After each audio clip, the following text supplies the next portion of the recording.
እሺ ሰላም እንደምናችሁ። በዚህ በፍልስፍና ሳይንስና ስነ መለኮት በሚለው ርዕሳችን ስር የጀመርነውን ውይይት እና ጥናት እንቀጥላለን። እንግዲህ ፍልስፍና ሳይንስና ስነ መለኮት ግንኙነት አላቸው የላቸውም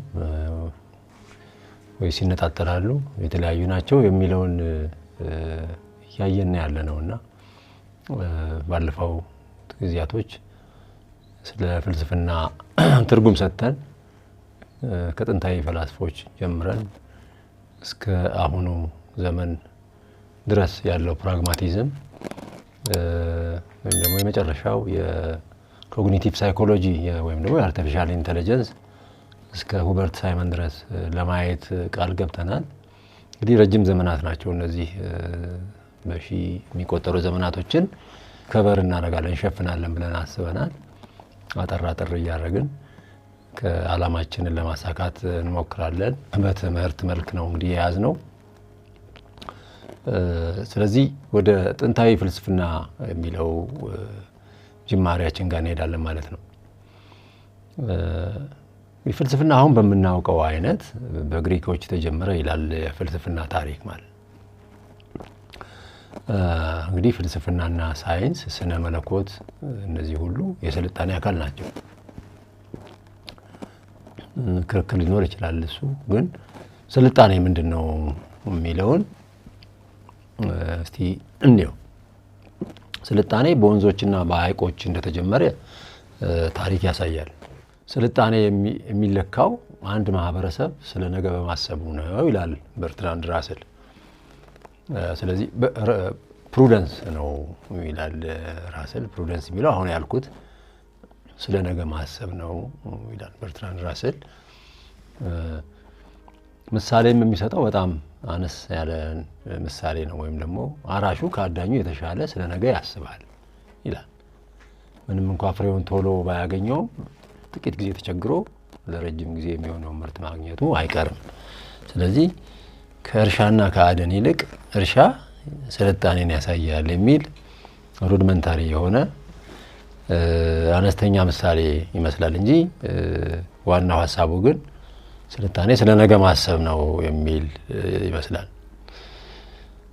እንግዲህ ከላይ እንዳልነው ስልጣኔ በወንዞችና ሐይቆችን የሚከተል ነው ብለናልና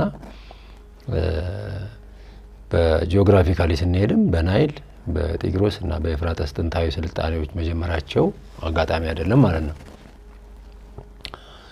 በእርግጥ ስልጣኔዎች ድንገት የመጀመራቸው ነገር ለታሪክ ተመራማሪዎችም ሆነ ለሌላው ሰው ግርምት የሚፈጥር ነገር ነው። እንግዲህ በግሪክም የሆነው ይሄው ነው ማለት ነው። እዚህ ድንገት በ6ኛው ክፍለ ዘመን በቅድመ ክርስቶስ ሞቃታማውን የሜዲትራኒያን አካባቢ ተከትሎ እስከ ጣሊያን ሲሲሊ በሚደርሰው መልክዓ ምድር ውስጥ በማቴማቲክስ፣ በሳይንስ፣ በቋንቋ፣ በታሪክ እንዲሁም በፍልስፍና አጠናን ላቅ ያለ ስልጣኔ ያላቸው ህዝቦች ፈሰው ተገኙ ይለናል ታሪክ ማለት ነው። ይህም የሄሌኒስቲክ ስልጣኔ በኋላ የተባለው ነው ማለት ነው። እስክንድር አሌክሳንደር ዘግሬት ወይም ታላቁ እስክንድር በወታደራዊ ዘመቻዎች ከወታደሮቹ ጋር አብሮ ባህሉን እስከ ግብጽና ቀይ ባህር ኢትዮጵያን ጨምሮ መድረሱን ታሪክ ያሳየናልና በሁለተኛው ክፍለ ዘመን የኖረው የአክሱም የንጉሠ ነገሥት መንግስት ንጉስ የሆነው ዞስካለስ የኮይኔ ግሪክ ይናገር እንደነበረ የጥንታዊ የኢትዮጵያ ታሪክ ጥናት ያሳየናል። ቋንቋ በእርግጥ አስቀድሞ በግብጽ ነበር፣ ለምሳሌ በግብጽ ነበር ማለት ነው። ነገር ግን አናባቢዎች ወይም ቫውል ያለው ቋንቋ ግን በግሪክ ነው የተጀመረው ይላል ታሪክ ማለት ነው። ሌላው ደግሞ ታሪክን ለምሳሌ ታሪክ በዜና መዋዕል ደረጃ ይጻፍ ነበር። ነገር ግን ታሪክን በመተንተን ግሪኮች ቀዳሚ ናቸው። የግሪክ ፈላስፎች ከምልኪና ከተፈጥሮ ኃይላት ፍርሃት ውጪ በነጻነት ይመራመሩና ያስቡ ነበር። ስለሆነም በ6ኛው ክፍለ ዘመን ቅድመ ክርስቶስ ፍልስፍና በግሪክ ጀመረ ይለናል የፍልስፍናው ታሪክ ማለት ነው። እስኪ የመጀመሪያዎቹን የጥንታዊ ፈላስፎቻችን ከማየት የግሪክ ፈላስፎች ከማየታችን በፊት እስቲ ስለ ግሪክ ሃይማኖት የተወሰነ ነገር ልናገር። ምክንያቱም ሃይማኖቱን በፍልስፍናው ላይ ጥላ ማጥላቱ ስለማይቀር ከዚህ እስቲ የተወሰነ ነገር እናይ። የግሪክ ሃይማኖት ምን ይመስል ነበር? የግሪክ ሃይማኖት ሁለት እይታ ነበረው። ማለትም ዱዋሊስቲክ ነበር። እንግዲህ ኦርፊዝም በመባል የሚታወቀው ይሄ ሃይማኖት ቁስ መጥፎ መንፈስ መልካም ነው የሚል ንጽረተ ዓለም እንግዲህ ይሄን ንጽረተ ዓለም የሚያገኘው ከሚያመልከው አምላኩ ነው እና ባከስ የሚባለው የኦርፊክ ሃይማኖት ማዕከል በሌላኛው ስሙ ዳዮኒሲየስ የሚባለው ከዚዮስ እና ከሲሚሊ የተገኘ ነው ይባላል። እንግዲህ ሲሚሊ ንድራዊ ነች፣ ሟች ነች። ዚዮስ ደግሞ ከአማልክት ወገን በመሆኑ ዳዮኒሲየስ ገሚስ መለኮት ገሚስ ሰው ነው ማለት ነው። ይህም ዳዮኒሲየስ የወይን አምላክ ሲሆን በሰው ውስጥ ያለውን ፍትወት ጠንካራ ፍላጎትን በለው የሚወክል ነው ማለት ነው። ስለዚህ በኮቴሽን እንደ ሙዚቃና ጠንካራ ፍትወት የፍትወት ወይም የሰው ፍላጎቶች በገሚሱ የሰው ተፈጥሮ ውስጥ ይወከላሉ ብለው ያስባሉ ማለት ነው የሃይማኖቱ ተከታዮች። እንግዲህ በጥቂቱ ስለ ግሪክ ሃይማኖት ከነሳን ምናልባት በኋላ ላይ ያሉት ፈላስፎችን ከዚህ አንፃር ሃይማኖቱ አጠልቶባቸዋል አላጠላባቸውም የሚለውን ልናየው እንችላለን። ግን እስቲ ከመጀመሪያው ከቴልስ ከተባለው የመጀመሪያው የግሪክ ፈላስፋ እንጀምር። ቴልስ የተባለው የግሪክ ዓለም የመጀመሪያው ፈላስፋ ሆኖ በታሪክ ተመዝግቧል። እንግዲህ ይሄም በ585 የፀሐይ ግርዶሽ ሆነ። ይሄንንም የገመተው ይሄ አሁን ያልነው ቴልስ የተባለው ፈላስፋ ነበር። ስለዚህም ይሄ ዓመት የፍልስፍና መጀመሪያ ዓመት ተደርጎ ተወሰደ ማለት ነው። በእርግጥ በሚቀጥሉት ዘመናት ለምሳሌ ኬፕለር የፕላኔቶች ዑደት ክብ አይደለም ኢሊፕቲክ ነው ቢል ፈላስፋ ያደርገውም። ነገር ግን የስነ ፍጥረት ሳይንስ እመርታ ተደርጎ ነው የሚወሰደው። በቴልስ ዘመን ግን ፍልስፍናና ሳይንስ አንድ ቤት ውስጥ የሚኖሩ ስለነበሩ ቴልስ የሳይንስም ደግሞ ቀጥሎ እንደምናየው ደግሞ የዋናው ጉዳይ የአርኬው የሎጎሱን ፍለጋ የፍልስፍና ጀማሪ ሆኖ ደግሞ እናየዋለን ማለት ነው። እንግዲህ ሌሎችም የምስራቅ ሰዎች ለምሳሌ የስነ ፍጥረታዊ መረጃዎችን ይሰበስቡ ነበር። ነገር ግን ቴልስ መረጃዎቹን ተንትኖ የፀሐይ ግርዶሽ የሚሆንበትን ወቅት ማወቁ ከነጠላ መረጃዎች ውስጥ ውህድ እውቀት ማግኘቱ ይሄ የሳይንስም የፍልስፍናውም ጀማሪ ያደርገዋል። ምናልባት በዚሁ ባለፈው ጊዜ ፍልስፍናን ለመተርጎም ሞክረናል። ባለፈው እንዳየነው ፍልስፍና የዋናው ሁሉ ነገሮች መጋጠሚያውን መፈለግ እንደሆነ አይተናል። እንደ ቢንግ ወይም ማንነት የመሳሰሉ ዋና ነገሮችን ለማየት የሚፈልግ ነው ብለናል። ነገር ግን እግረ መንገዳችንን ስለ ዘመናዊ ሳይንስ እና አጠቃላይ ሳይንስ ምንድነው የሚለውን አይተነው ብንሄድ ምናልባት ጥንታውያኑን ለማየት ለማወዳደር ይመቸናል ብዬ አስባለሁ። እንግዲህ ዘመናዊ ሳይንስ የራሱ ፍልስፍና አለው ወይም የሳይንስ ፍልስፍና ፊሎሶፊ ኦፍ ሳይንስ አለው። በተለይ ደግሞ ያለንበት ዘመን የፊዚክስና የስነ ፈለክ አስትሮኖሚ ሳይንስን ትኩረት ሰጥቶ ለማናቸውም ነገር ከነዚህ ከሁለቱ ዘርፎች ከፊዚክስና ከስነ ፈለክ ወይም ደግሞ አስትሮኖሚ ማናቸውን መልስ እናገኛለን የሚል ጥረት እያደረገ እናየዋለን ማለት ነው። እንግዲህ ይህም ከኮፐርኒከስ ከ15ኛው ክፍለ ዘመን በኋላ በ14ኛው ክፍለ ዘመን መጨረሻ በኋላ ከተጀመረው የሳይንስ አብዮት የሳይንስ ሪቮሉሽን አንስቶ የቀጠለ ነው። በሶሻል ሳይንስ እንግዲህ ማህበራዊ ሳይንስ እንደ ሶሲዮሎጂና ሳይኮሎጂ ያሉት ዘርፎች ጭምር እንደ ተፈጥሮ ሳይንሱ በተለይ እንደ ፊዚክስና እንደ ስነ ፈለክ አስትሮኖሚ ባለ ሁኔታ አልተራመዱም የሚል ትችት ይቀርብባቸዋል። ወይም ደግሞ የሚያቀርባቸው ንድፈ ሐሳቦች ለዘመናዊው የዳሳሽ የሆነው ኢምፒሪካል የሆነው የትችት ዘዴ የተጋለጡ አይደሉም፣ ለትችት ራሳቸውን የሚያቀርቡ አይደሉም የሚል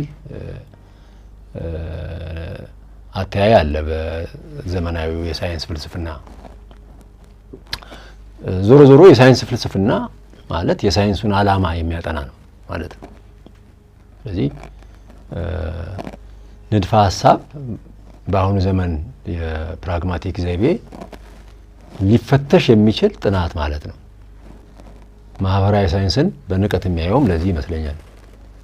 ስለዚህ ማህበራዊ ሳይንስ እንደውም ካልቸራል ሳይንስ ነው የሚባለው። የ21ኛው ክፍለ ዘመን አሁን ያለንበት የ21ኛው ክፍለ ዘመን ለየት ያለ መሆኑን እናያለን።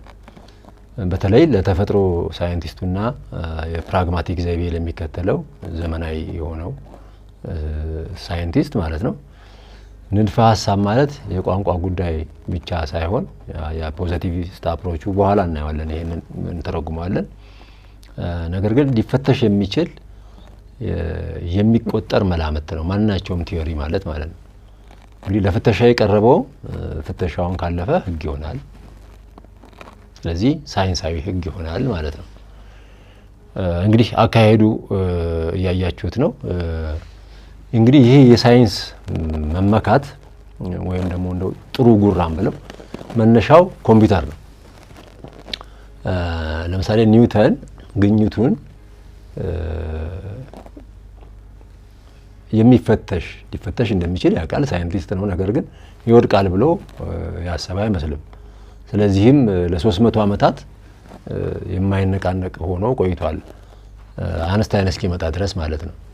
አብሶሉት ታይም እና ስፔስ እንጂ ሌላ አይታሰብም ነበር።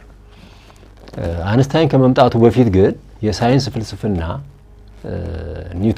ኒውተንን መተቸት ነበረበት ማለት ነው።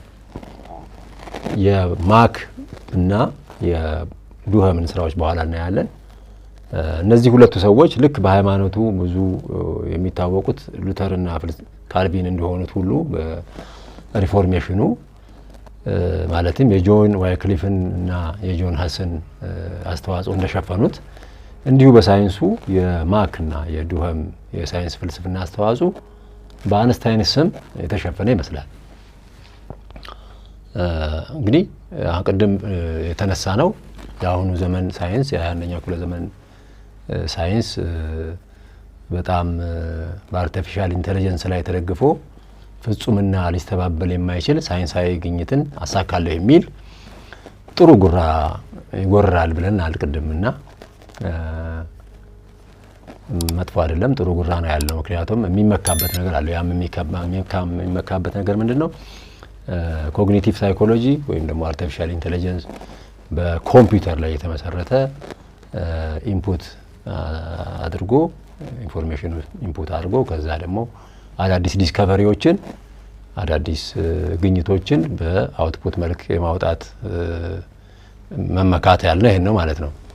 እንግዲህ አሁን ኒውተን ከአፕል ዛፍ ስር ወይም አይንስታይን በዳሳሳ ጎጆው ተቀምጠው አይመራመሩም። ነገር ግን ባለሙያዎች በኮምፒውተር መረጃ ይሰጣሉ፣ የተሻለውን ግኝት ውጤት አድርጎ ይሰጣቸዋል ማለት ነው። ስለዚህ ነገር ግን ምንድነው ምናልባት ወደፊት ሰፊ ጊዜ ሰጥተን እናየዋለን። ይሄን አርቲፊሻል ኢንተለጀንስ ባለፈውም ክፍል እንዳልነው ሜካኒካል አሰራር ስለሆነ የፖሊሲና የህግ ማዕቀፍ ይኖረዋል ማለት ነው። ማናቸው ሜካኒካል ነገሮች እንደሚሰሩት ሁሉ የራሱ ኢቲክስ እና የራሱ ፖሊሲ ህግ ውስጥ የሚሰራ ነገር ነው የሚሆነውና ብዙም የሚያስደነግጥ የሚያስፈራ አይነት ነገር ሆኖ ሊቀርብ አይገባም። ሜካኒካል እስከሆነ ድረስ በማዕቀፍ ውስጥ በህግና በፖሊሲ ማዕቀፍ ውስጥ የሚሰራ ነው ማለት ነው። ስለዚህ ለፊሎሶፊ ኦፍ ሳይንስ ደግሞ እንደገና ለትችትም የሚቀርብ ነው ማለት ነው። እንግዲህ እግረ መንገዳችንን ስለ ሳይንስ እያወራን ያለ ነው፣ ፍቺም እየሰጠን ነው ማለት ነው። እንግዲህ ከላይ እንደተመለከትነው ሳይንስ የተፈጥሮ ወይም ማህበራዊ ሳይንስ ሊሆን ይችላል ብለናል። ነገር ግን ፒውር ወይም ደግሞ ጥርት ያለ ሳይንስ አለ፣ ደግሞ አፕላይድ ሳይንስ እና ቴክኖሎጂ አለ። እንግዲህ አፕላይድ ሳይንስ የምንለው ይሄ የኢንጂነሪንግ ውጤቶች የሆኑ ህንፃዎችን፣ የህክምና መገልገያዎች ራሱ ቴራፒውን ጨምሮ የሚሰጠን ነው። ማህበራዊ ፖሊሲዎችንም እንደዚህ የሰዎች እንቅስቃሴን የሚመለከቱትንም ጭምር እዚህ ውስጥ እናካታቸዋለን። ፒውር ሳይንስ ወይም ደግሞ ጥርት ያለው ሳይንስ ግን ቋንቋን፣ ገላጭ ቋንቋን ይፈልጋል። ንድፈ ሀሳባዊም ዳሳሽም ነው፣ ንድፈ ሀሳባዊም ነው። ቋንቋው ግን የሳይንስ ቋንቋ ማቴማቲክስ ነው የሚል ክርክር አለ። ለምሳሌ የአንስታይን ሪሌቲቪቲ ቲዮሪ፣ ስፔሻል ሪሌቲቪቲ ቲዮሪው ሲገለጽ ኤ ኢዝ ኢኳል ቱ ኤምሲ ስኩዌር ይላል። ይሄ የምልክት ነው። ስለዚህ የሳይንስ ቋንቋ ነው ማለት ነው። አስቀድመን እንግዲህ እንዳልነው ሳይንስ ራሱ ፍልስፍና አለው። ማለትም የሳይንስ ዓላማ፣ አካሄዱ፣ ሊከተላቸው የሚጋቡት ዘይቤዎች ሁሉ በዚህ ውስጥ የሚካተቱ ናቸው ማለት ነው። እንግዲህ በጊዜው ደግሞ የሳይንስን ታሪክ ደግሞ እናያለን። በተለይ ከኮፐርኒከስ አብዮት በኋላ ያለውን ምድር ትዞራለች የሚለውን ባለፈው ጊዜ እንዳልኳችሁ ካቶሊኩንም ፕሮቴስታንቱንም ናላውን አዞረው እንዳለው በርትራንድ ራስል ከዛ ጀምረን እስከ 21ኛው ክፍለ ዘመን ያለውን የሳይንስ ፊሎሶፊ ለማየት እንሞክራለን ማለት ነው። ከዋናው ዓላማችን አንጻር አንድ ጠቃሚ ሀሳብ አንስተን ብናልፍ ጥሩ ነው። ወደ ቴልስ ከመሄዳችን ከቋረጥ ነው ከቴልስ ወደ ቴልስ ፍልስፍና ከመሻገራችን በፊት የስነ መለኮትና ወይም ደግሞ የስነ መለኮት የቤተ ክርስቲያንና የሳይንስ ግንኙነትን በተመለከተ አንድ ሀሳብ እናነሳለን። ይሄ በጣም በየትኛውም ዘመን እንደምንገኝ ሰዎች በተለይ ለወጣቶች የፍልስፍና የሳይንስና የስነ መለኮት እምነታችን የክርስትና እምነታችን ስነ መለኮት ስል ከመጀመሪያው ዲፋይን ያደረኩት የክርስትና ስነ መለኮት ማለት ነው። ይሄ ያለው ግንኙነት የሚፈጥረው ቅራኔ ብዙ በህይወታችን ላይ ብዙ ችግር ያመጣል። ከቤተ ክርስቲያን ጋር ያጣለናል፣ ከማህበረሰቦቻችን ከቤተሰቦቻችን ጋር የሚያጣላን ነገር ስለሆነ ይሄ ነገር ትኩረት ብንሰጠው ብዙ መልሶች የሚሰጠን ነው እና ትኩረት የመስጠት ጉዳይ ነው ዋናው የሚመስለኝ እንጂ በጣም ቀላል ጉዳይ ነው። እነዚህን ነገሮች ግን ትኩረት ሳይሰጡ መሄድ ግን በድንግዝግዝ መኖር ነው የሚያመጣው፣ እንቅፋት እንዲመታን ያደርጋል ማለት ነው። እና ወደ ተነሳውበት ሀሳብ ስመለስ እርነስት ማክና ፔሪ ዱሆም ቅድም ስለ ማክ ነግሬያቸዋለሁ ከአንስታይን ጋር። እነዚህ ሁለት የ19ኛ ክፍለ ዘመን ሊቆች ናቸው እና ጥሩ ምሳሌ ይመስሉኛል እነዚህ የቤተ ክርስቲያንና የሳይንስን ግንኙነት በተመለከተ ማለት ነው። እነዚህም ሰዎች ፊዚስቶች ናቸው። የሳይንስ ፍልስፍናና ታሪኩን ጨምሮ የሚያውቁ ሰዎች ነበሩ ሁለቱም። ነገር ግን ማክ እርነስት ማክ ኢአማኒ ነው፣ ኤቲስት ነበር። ዱሆም ደግሞ ፔሪ ዱሆም ደግሞ አማኝ ነበር። የሮማን ካቶሊክ ቤተክርስቲያን ተከታይ የነበረ ፈላስፋና ሳይንቲስት ነበረ ማለት ነው።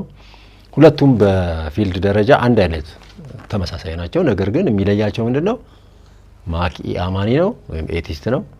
ዱሆም ደግሞ አማኝ ነበር። ይሄ ነው ልዩነታቸው።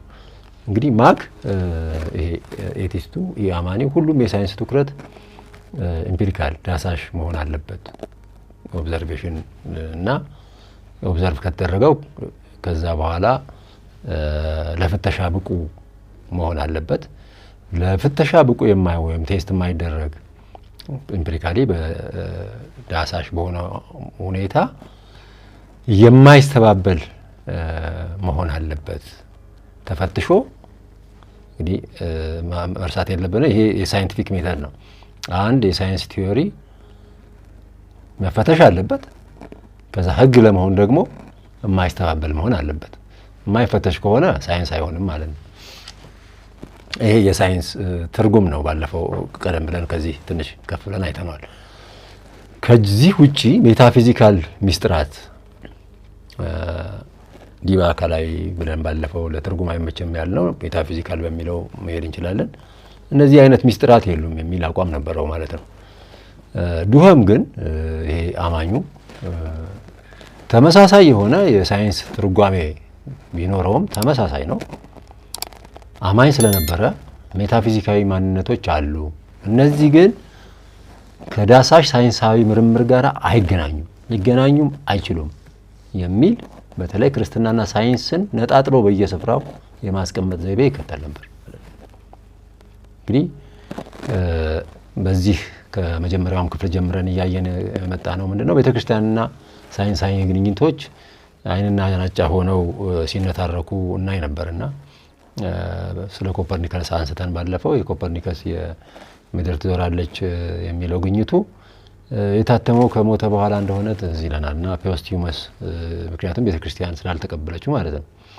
ነገር ግን ይሄ የቤተክርስቲያን ልጅ የሆነው ፔሬዱሆም የሳይንስና የሜታፊዚካል ሚስጥራቶች ፍለጋቸው የተለያየ ስለሆነ የሚጋጩበት መንገድ የለም ወይም ደግሞ ልናገናኛቸው አይገባም የሚል ሐሳብ አለው። ለምሳሌ የሚጠቅሰው ጋሊሊዮ የኮፐርኒከስን ግኝት ሪያሊቲ ነው ወይም ደግሞ እውነታን የሚገልጽ ነገር አገኘን በማለት አስተያየት ሲሰጥ በወቅቱ እንደተወገዘበት እናውቃለንና የሚገርመው ዱሃም ይሄ ራሱ የጋሊሊዮ አነጋገር ትክክል አይደለም ነው የሚለው።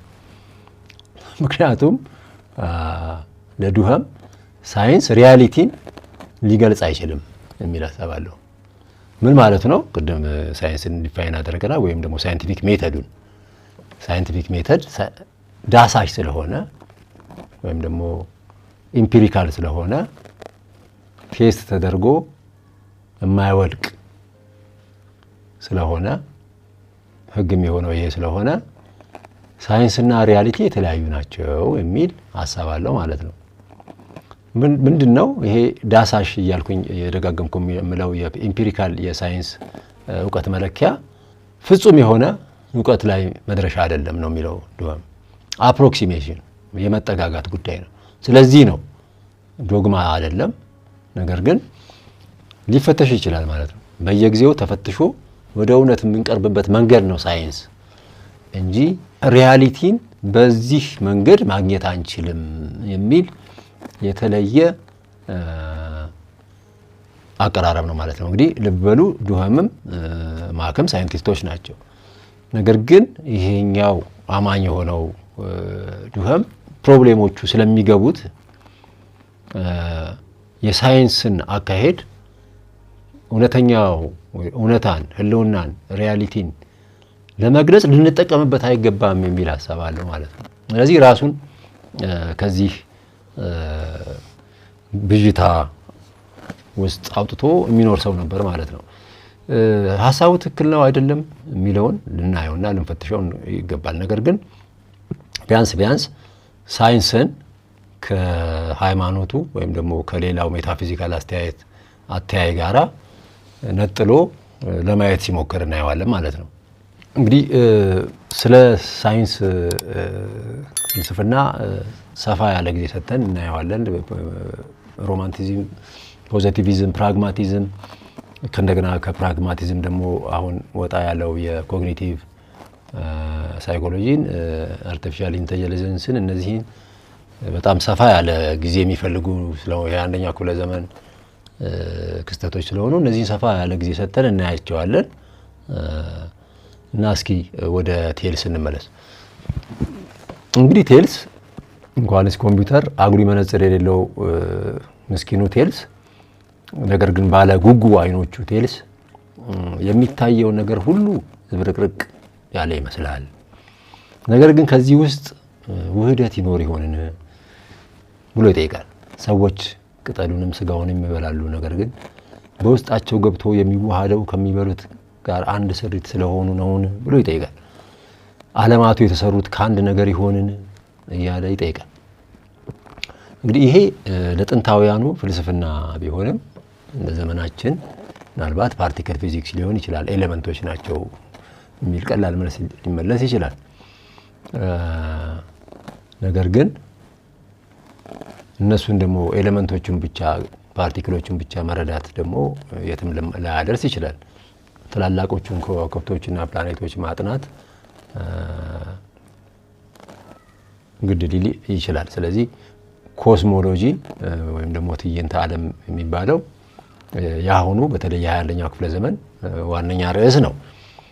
የቴልስን ፍለጋ ከነዚህ ከሁለቱ ጋር የሚስማማ ነው ማለት ነው። በአሁኑም በ21ኛው ከ19ኛው ክፍለ ዘመን ጀምሮም ያሉ ፍለጋዎች ሁሉንም ህግጋት ግራቪቴሽን፣ የስበት ህግ፣ የቴርሞዳይናሚክስ ህግ ወዘተ እነዚህን ዩኒፋይድ የሆነ አንድ ህግ በአንድ ህግ ሊጠቃለሉ ይችላሉን የሚል የሳይንስ ፍልስፍና ዓላማ እየመጣ ነው ያለው።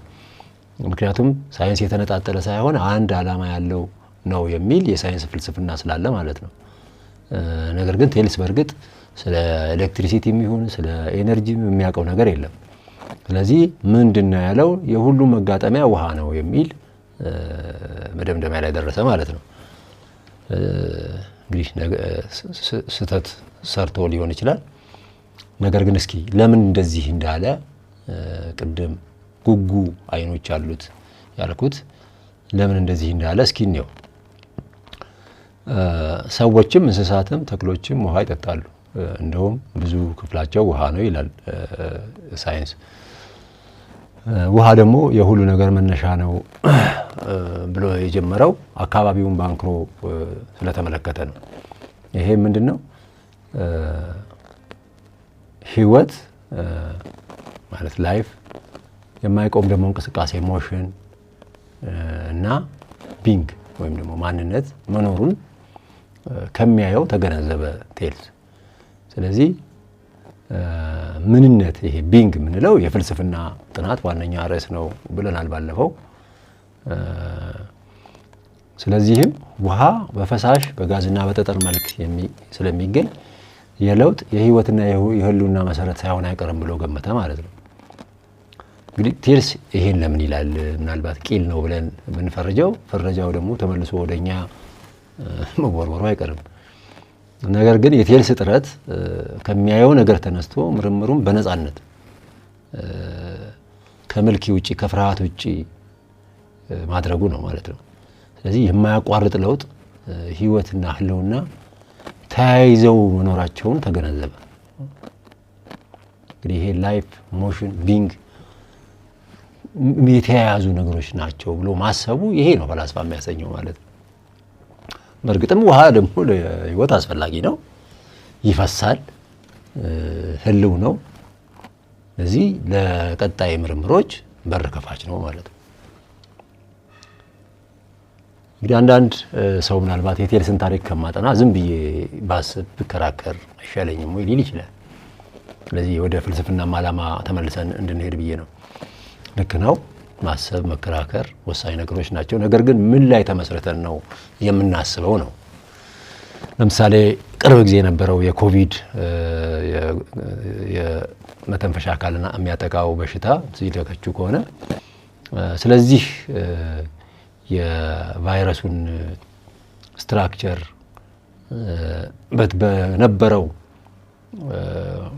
ከነበረው እውቀት ላይ ተመስርተው አዲስ ስትራክቸሩን በአጉሊ መነጽር በማየት ክትባቱን ወዲያው በጣም በአጭር ጊዜ ውስጥ ለመስራት ተሞክሯል።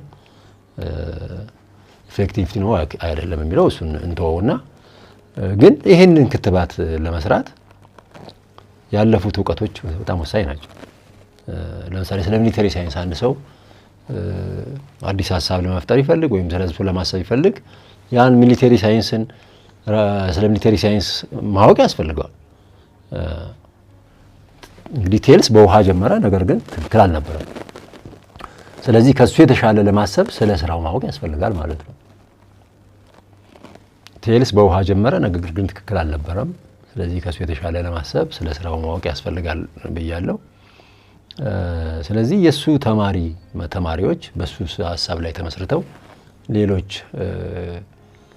ፍለጋዎችን ሲቀጥሉ እናያለን። ለምሳሌ የቴልስ ተማሪ የነበረው አኔግዛማይንደር ከሱ በኋላም አኔግዛማይነስ ወጥ የሆነ ተፈጥሯዊ ምክንያት ሞኖይዝም የሆነ ፊሎሶፊ ይከተሉ ነበር። ስለዚህ በአንድ ቡድን ውስጥ የሚመደቡ ናቸው እና ይሄ ማይሌዚያን ስኩል የሚባለው ነው ማለት ነው። እንግዲህ አኔግዛማይንደር ይሄ የአስተማሪው ፍልስፍና ያቀራረብ ስላላረካው አንድ ውስን የለሽ ኢንፋይናይት የሆነ የማያቋርጥ ምክንያት ሊኖር ይገባል። እንደ ውሃ እንደ እሳት ያሉ ራሳቸው የተለያዩ የተፈጥሮ ክስተቶች ስለሆኑ የሁሉ ነገር ምንጭ ሊሆኑ አይችልም የሚል ሐሳብ በዚህ ላይ ተመስርቶ ለመሞከር ችሏል ማለት ነው። ሌላው ደግሞ አኔግዛማይነስ ስማቸው ተመሳሳይ ነው። በርግጥ ማለት ይመሳሰላል፣ አንድ አይነት አይደለም። ያኛው አኔግዛማይነር ነው፣ ይሄ አኔግዛማይነስ ደግሞ አየር ሁሉ እንደግፎ ስለሚይዝ የሁሉ ምንጭ ነው የሚል ሐሳብ ሲያቀርብ እናያለን። እንግዲህ እነዚህ ቅድመ ሶክራተስ ፈላስፎች በፕሌቶና በአርስቶትል ስራዎች ውስጥ ተጠቅሰው ከማግኘት ውጪ ሙሉ ስራዎቻቸውን አናገኝም። ሆኖም አስተሳሰባቸው ከ21ኛው ክፍለ ዘመን ናቹራሊዝም አተያይ ጋራ ተመሳሳይ እንደሆነ ማየት እንችላለን። ዓለማቱ ካለውና ከሚኖረው ቁስ ፍንዳታ ጀምረዋል የሚለው ቢግ ባንግ ቲዮሪ ይሄን አሁን ካየናቸው አካባቢያቸውን ተፈጥሯቸውን አይተው ትንታኔ ለመስጠት ከሚሞክሩት ፈላስፎች ብዙ የራቀ አስተሳሰብ አይደለም። እንግዲህ በመጨረሻ በዚህ ክፍል ላይ ለግሪክ አእምሮ የአይሁድ ወክርስቲያኑ ኃያሉ አምላክ ከተፈጥሮ ውጭ የሆነው አይታሰብም። የግሪክ አማልክት በተፈጥሮ ውስጥ ያሉ የሚወልዱ የሚዋለዱ ቁስ ናቸው፣ ኮርፖሪያል ናቸው። ፈጣሪና ፍጥረት በግሪክ አስተሳሰብ ውስጥ እንግዳ ነገር ነው። ይሄን የምልበት ምክንያት አለኝ። የአይሁድ እንግዲህ ክርስቲያን ረድኤት የሆነው ያህዌ እና ተያያዥ የሆኑት ፍቅር እና የፍትህ ጽንሰ ሀሳቦች በኋላ ላይ ለማርክስ እና ለኒቼ ላሉት ቲንከሮች ፈላስፎች የቁጣ መንስኤዎች ሲሆኑ እናገኛለን። የዴቪድ ሁም ዳሳሽነት ማለትም በስሜት ሕዋሳት ከምናውቀው ውጪ ምንም ነገር የሚለው የለም የሚለው የአሁኑ የ21ኛው ክፍለ ዘመን የሳይንስ ዘይቤ የሚከተለው ነው። ነገር ግን ይሄ ደግሞ ዳሳሽነት አማኑኤል ካንትን ከእንቅልፉ አንቅቶታል የሚል ሐሳብ አለ። ምክንያቱም ሰው የሚወደውን የሚሸሽ የሚጠላውን የሚቀርብ ፍጥረት ከሆነ ተጠያቂነትና ኃላፊነትን ምን ላይ ልንመሰረት ነው በሚል አማኑኤል ካንት ከእንቅልፉ ተነሳ የሚባለው ለዚህ ነው ማለት ነው። እንግዲህ በ3ኛው ክፍለ ዘመን መጨረሻ የመጣው ኦግስቲን ክርስትናን ከግሪክ ፍልስፍና እየነጠለ ለማስረዳት ሲሞክር የምናገኘው በዚህ ነው ማለት ነው። ቅድም ያልኳችሁ የግሪክ አእምሮ እና የግሪክ የአይሁድና ክርስትና ንጥረተ ዓለም በጣም የተለያየ ነው ማለት ነው። እንግዲህ ችግሩ ይታያቸዋል። እንግዲህ በእርግጥ አንዳንድ ሰዎች ኦግስቲን የፕሌቶን አስተሳሰብ ያራምዳል ብለው ይላሉ። ይሄ እኔ ትክክል አይመስለኝም። ምናልባት ወጥ ስራዎቹን ካለመገንዘብ የመጣ ችግር ሊሆናል ብዬ አስባለሁ። ኦግስቲን በግልጽ ፈጣሪ ከፍጥረት ውጪ ነው የሚለውን የአይሁድ ወክርስቲያን አስተሳሰብ ሲስተማቲክ አድርጎ አደራጅቶ ያቀረበ ፈላስፋ እና የስነ መለኮት ሰው ነበረ። በእርግጥ ከዛ በኋላ በ13ኛው ክፍለ ዘመን መጀመሪያ ላይ የነበረው ቶማስ አኩይናስ እንዲህ በጣም ታላቅ ተመራማሪ ነው። ጉልበቱን ሁሉ ለጥናት ለምርምር የሰጠ ታላቅ ሰው ነበረ።